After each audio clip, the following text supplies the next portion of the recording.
Welcome back, everybody. Today we're diving into something really weird. It's a story that's been blowing up like all over the marine biology world. You know, the black sea devil anglerfish? Yeah. That creepy fish that lives way down in the deepest, darkest parts of the ocean? Right. Well, one of these guys decided to take a little vacation to the surface.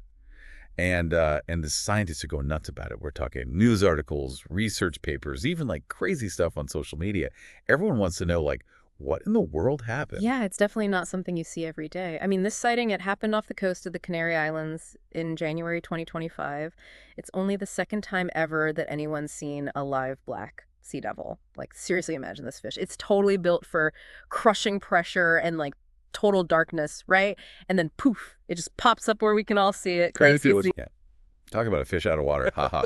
So for anyone listening who hasn't seen this thing, just picture this. Okay. Sharp teeth, and it's got this bioluminescent lure, it dangles in front of its face like a fishing rod. And it's got a body that's, well, kind of like a scary tadpole.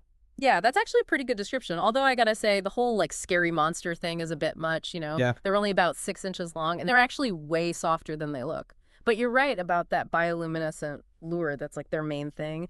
And it's not just for looks. It's actually part of like this really cool partnership with bacteria that make the light for them. Wait, so the anglerfish doesn't make the light itself. It's like outsourcing the job. Totally. The anglerfish has this special organ. It's called the esca, and it's like right at the tip of the lure. That's where the bacteria live. It's like their little home. Yeah. And the bacteria, they make light, and the anglerfish uses that light to find food down in the dark depths of the ocean. Pretty neat, huh? That is so cool. It's like having your own personal spotlight, but it's made by someone else. Uh-huh. So, okay, back to our surface-loving friend here. How does a fish that's supposed to be living like 650 to 6,500 feet deep just decide to go for a swim at the top? Well, that's the million-dollar question, isn't it? So these researchers, they were from this group called the Tenerife NGO, and they were out studying sharks when, bam, they find this anglerfish just hanging out. I mean, can you imagine? And to put that depth into perspective, the pressure at 6,500 feet, it's insane. It's like over 2,000 times stronger than at the surface. That kind of pressure would crush a submarine, let alone a little fish. No kidding. That's some serious pressure. So I guess they've got to have some pretty awesome tricks to survive down there. Yeah, they're like little superheroes. They don't have swim bladders, which actually helps a lot with the pressure changes. And their bodies are super flexible, but that also means that when they come up to the surface, it's really bad for them. And sadly, this little guy didn't make it. He died a few hours after they found him. Oh, man, that's sad. But hey, at least he didn't die for nothing, right? I read that they took him to a museum so they can study him. Yep, that's right. They took him to Tenerife's Museum of Nature and Archaeology. It's actually really great news, because having specimen like this, especially when they found alive, it gives us a chance to really learn about these mysterious fish. Makes sense. And you said earlier that this was only the second time anyone's ever seen a live black sea devil. So studying them in the deep ocean must be like almost impossible. Pretty much, yeah. Most of what we know about them comes from fish that get caught in nets, or like the rare time someone sees one from a submersible. So this sighting, it's like a gold mine of information about how they behave and maybe how they react to changes in the environment. Speaking of changes, did the researchers have any ideas about what might have made our anglerfish friend take this wrong turn? Is he just bad at navigating, or could it be something else, like something weird going on? Well, there are a few theories going around, but some of them sound crazier than others. Like one possibility is that maybe a bigger fish, like a shark, grabbed him from down deep and then spat him out closer to the surface. Wrong place, wrong time for our little anglerfish buddy. So it could just be the case of really bad luck for the little guy. Yeah, exactly. Another theory, and this one is kind of interesting, especially because of some things that have been happening lately, is that maybe he got pushed up by changes in the water. Like maybe there was some volcanic activity in the area and that messed things up. Hold on. Water column. Can you explain that one? I get the column part, but I'm not sure what that means for the ocean. Sure. Okay. So think of the ocean like a giant layered cake. Each layer has different stuff in it, like different temperatures and saltiness and pressure and all that. Those layers, those are called water columns. Now imagine something comes along and mixes up those layers, like maybe a volcano erupts underwater, or there's an earthquake, it's like an underwater storm, and that could push creatures from the deep up to the surface. Gotcha. So it's like the whole underwater neighborhood gets shaken up and everything goes topsy-turvy. Yeah. Makes sense. Exactly. And there's another theory that maybe our little anglerfish ate a fish that had a gas gland. So as the gas expands, it makes the anglerfish float upwards. Oh, man. I can see how that would be a problem. It's like swallowing a balloon that just keeps getting bigger and bigger. Uh-huh. Yeah. Good analogy. But even with all these theories, it still feels like we're no closer to figuring out why this little guy decided to come up to the surface. It's a real mystery. It is. And it kind of shows us how much we still don't know about the deep ocean and all the creatures that live down there. That's a good point. So even though we don't have all the answers right now, Yeah. what can this weird sighting teach us about how everything in the ocean is connected? And maybe even about how things like climate change are affecting things down there. Now that's where things get really interesting. Ooh, I like where this is going. Let's take a deeper look at that when we come back in part 2. You see, this whole anglerfish thing, it could be like a clue. A clue that things are changing down in the deep in a big way. The ocean, it's all connected, right? So even little changes in one place, they can make a big difference everywhere else. Okay, I'm with you. So how does climate change fit into all of this? Well, when things heat up on the surface, it doesn't just stay up there. The deep ocean, it soaks up a lot of that heat too. Oh, wow. I never thought about that. I always thought of the deep ocean as like this super cold place that never changes. It's true, the deep ocean has been pretty stable, but that's starting to change, unfortunately. As the water gets warmer, it messes with the currents, the oxygen levels get all wonky, and it even affects, like, the whole balance of life down there. Man, that's a lot to think about.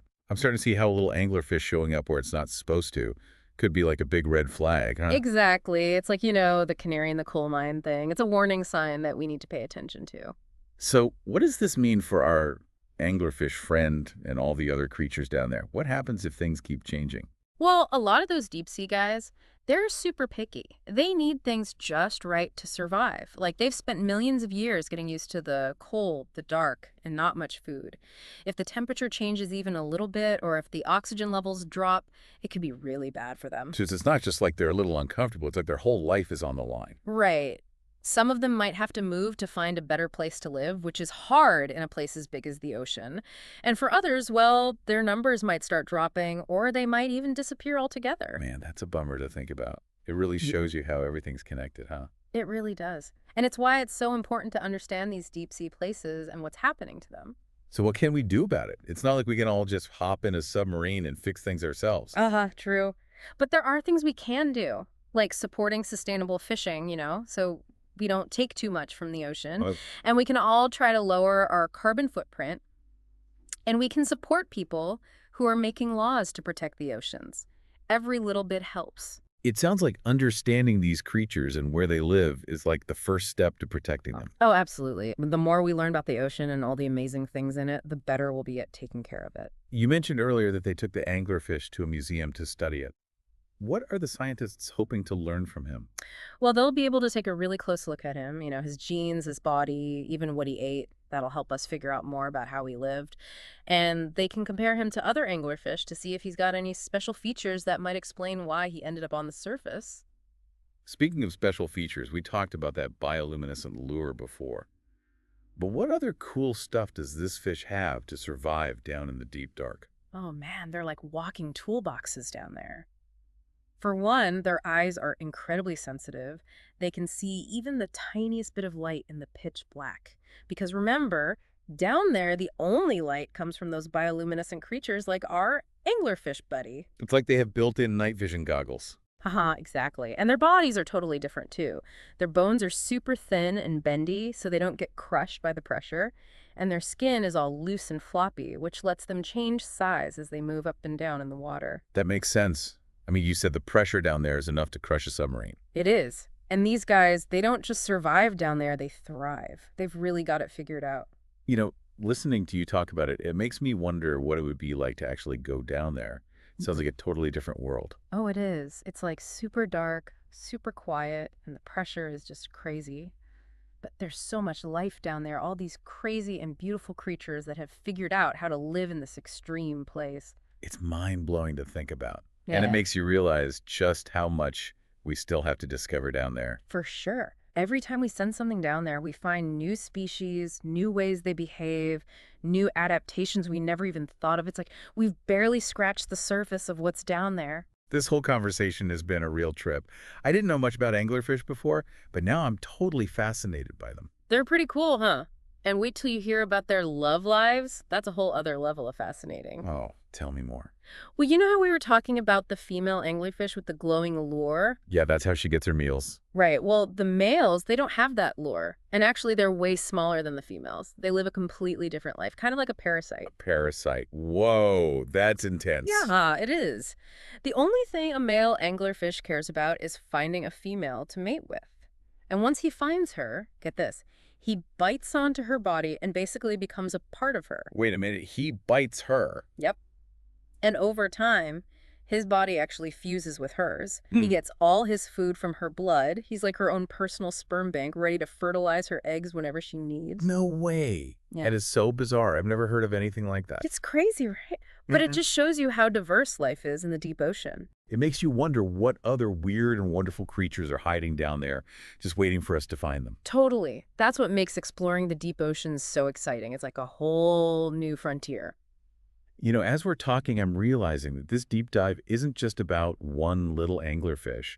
It's about all the mysteries of the deep, how our whole planet is connected, and how important it is to keep exploring and learning.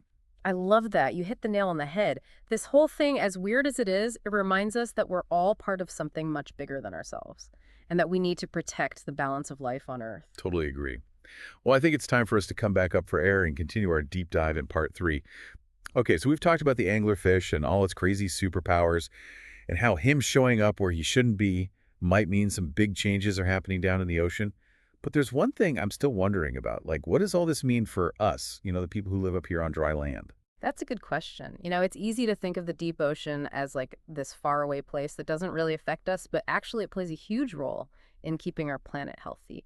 It controls the climate, it gives us food and resources. It even affects the air we breathe. Wait, so you're saying what happens down in the deepest parts of the ocean actually impacts us up here? Oh, yeah, totally. For example, the ocean, it acts like a giant sponge. It sucks up a ton of the carbon dioxide that we pump into the air, and that helps slow down climate change. But as the ocean gets warmer and more acidic, that sponge doesn't work as well, which can really mess with the weather patterns all over the world. So it's not just about saving the anglerfish and his freaky friends. It's about saving ourselves, too. Exactly. And don't forget the deep ocean is full of creatures that we're just starting to understand. Some of them have special stuff in them that could be used for medicine, like new drugs and things like that. Oh, wow. So exploring the deep isn't just about science.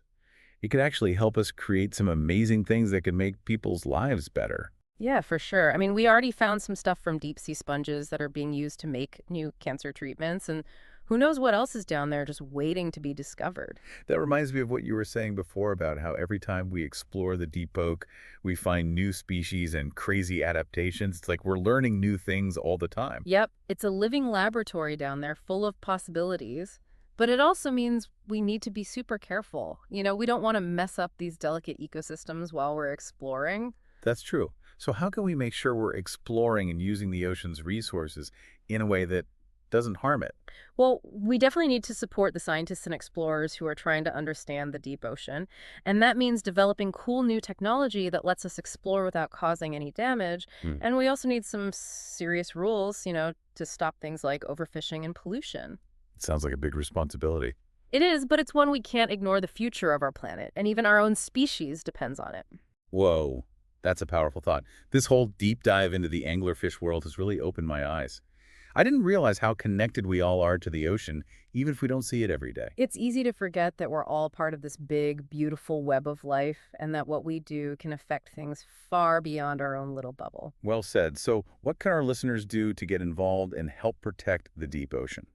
There are so many ways to make a difference. You can support the groups that are working to save these underwater places, and you can do things like reduce your carbon footprint, choose sustainable seafood, and let your representatives know that ocean conservation is important to you. It sounds like even small changes can make a big difference. Absolutely. Every little bit helps when it comes to protecting our planet. And remember, the deep ocean is a place of wonder and inspiration. Learning about the creatures that live there and the challenges they face can make us want to protect this incredible part of our world. This deep dive has definitely done that for me. I'm leaving with a whole new appreciation for the anglerfish and its deep sea home, and I'm feeling inspired to do my part to protect this amazing and mysterious world. That's fantastic to hear. It's all about feeling connected and taking responsibility after all. We're all in this together. Well said. Well, folks, it looks like it's time for us to come back up to the surface and wrap up this deep dive. Thanks for joining us on this incredible journey into the depths of the ocean. We hope you learned something new and that you'll join us in protecting this vital part of our planet.